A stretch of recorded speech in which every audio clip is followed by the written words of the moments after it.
We are joined here today by James Finnerty, race director and originator of the format as well.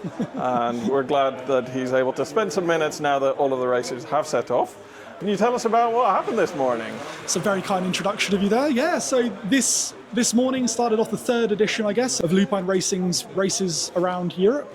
It's our first time here at Herne Hill Velodrome, which is, in the past we've used the back of a church in Trafalgar Square, but I think it's quite an impressive venue and allowed us to create a more exciting start line experience with our archway and music and things like that, which we couldn't really do in central London. How hard has it been keeping the checkpoints a secret up to this point?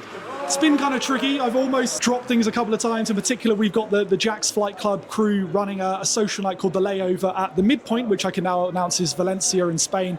Do you want to talk us through the routes?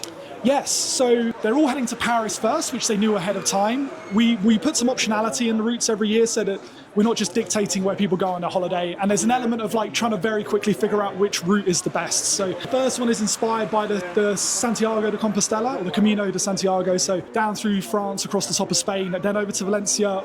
One's themed around mountain towns, so up to Chamonix, Mont Blanc in the Alps, and then over to Andorra la Vella in the Pyrenees. And then the third one's called the Island Hopper, where they can go to the Côte d'Azur and Toulon in France, and then over to Palma, Mallorca and the Balearics, and hop around the islands there.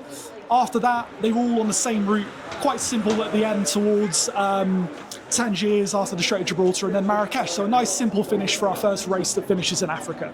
So this time, the three alternative routes had 2 checkpoints. In the past, the optionality has been like just 3 checkpoints, but this time, yeah, each option has 2 checkpoints. So they go to Chamonix, then Andorra, then Valencia. Yeah, they don't have a choice of order or to do one or the other. And what is your prediction for the finish time of the fastest winner? So based on our past data and modelling, I would expect early Tuesday morning, or some point on Tuesday. It's hard to tell with the new route because we research as much transport as possible, but people sometimes find something we couldn't find. Sorry. And as you've done in the past, or conversely, people may miss some fast connections we found, so they may take longer.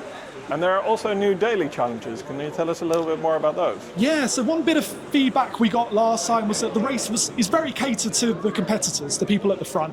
And there's a lot of people doing this as more of like a week-long adventure holiday. So we've been trying to come up with more ways to cater to everybody, really.